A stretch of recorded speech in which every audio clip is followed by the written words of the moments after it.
महंगाई की बड़ी खबर की जिसकी हम बात कर रहे थे। इस पर बात करने के लिए फरहान बुखारी साहब इस वक्त हमारे साथ मौजूद हैं। Thank you so much for joining us in Suno Pakistan.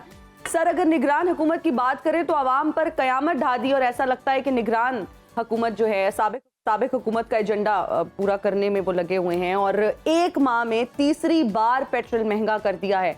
निगरान हुकूमत का हाथ कौन रोकेगा और वो किसको जवाब दे हैं और उनका हिसाब उनसे हिसाब कौन लेगा, क्योंकि हमारे अवाम इस वक्त शदीद परेशानी का शिकार हैं।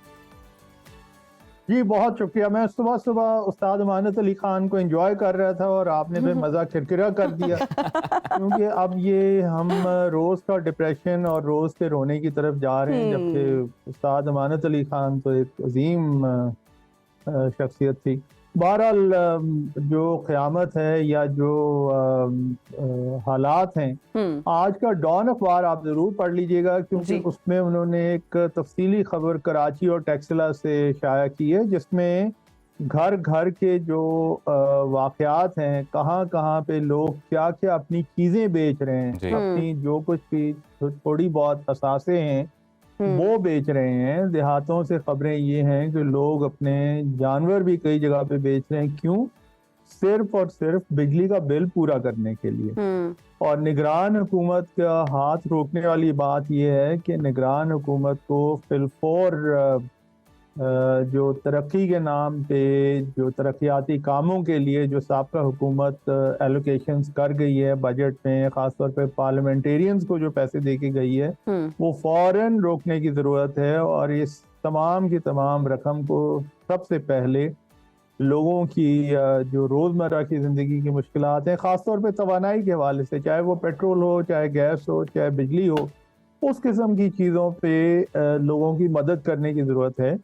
जब तक कि इस किस्म की कोई भरपूर एक तब्दीली नहीं आएगी तो पाकिस्तान में आम लोगों के लिए मुश्किलात बढ़ती जाएंगी और पहले ही ज़िंदगी बहुत मुश्किल हो रही है। अब पता नहीं किस मुंह से कहते हैं कि जी अफरात ज़र की शरह थोड़ी नीचे आने का अंदिया है।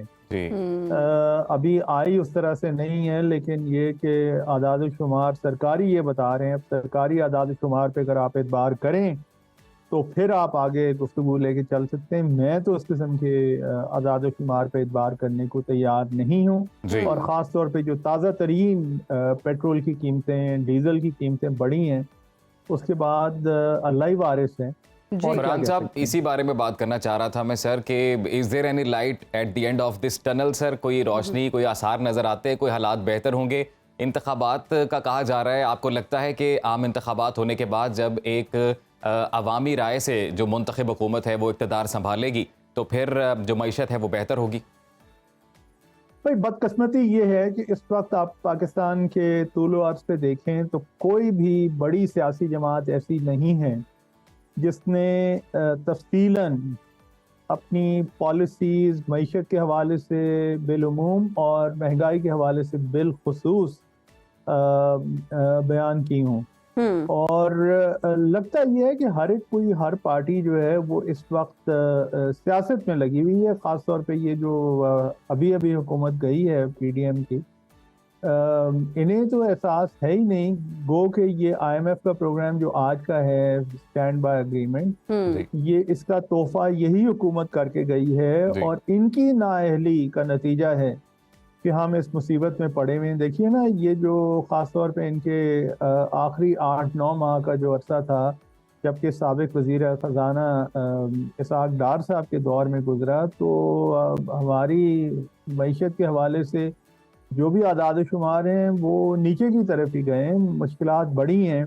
और आईएमएफ के साथ अगर वक्त पे माहिदा कर लेते तो शायद इतनी बड़ी मुसीबत या इतना बड़ा बोझ में कुछ थोड़ी बहुत कमी आ सकती थी, इम्कान था। लेकिन वो आईएमएफ के साथ भी उन्होंने लड़ाई की, पब्लिक में क्या क्या बयानात डार साहब ने दिए और आखिर में तो फिर आईएमएफ एग्रीमेंट वज़ीर ख़ज़ाना को बजाय अगर हम जितनी बड़ी जो सियासी जमातें हैं उनके सरबराहान का बिलखसूस हम जिक्र करते हैं क्योंकि इंतखाबात का एक एनवायरनमेंट तो बन रहा है और इलेक्शंस करीब हैं इंशाल्लाह। ये बताइएगा सर कि चेयरमैन पीटीआई जेल में है, दूसरी जानिब पाकिस्तान पीपल्स पार्टी के चेयरमैन हैं जो ऑप्शन बिलावल भुट्टो जरदारी, और फिर नवाज शरीफ साहब जो कि लीड करेंगे मुस्लिम लीग नून को, और उनकी वापसी की खबरें भी गर्दिश कर रही हैं। तो आपको क्या लगता है कि कौन सी शख्सियत ऐसी है जिसे अवाम एक निजात दहिंदा के तौर पर देख सकती हैं?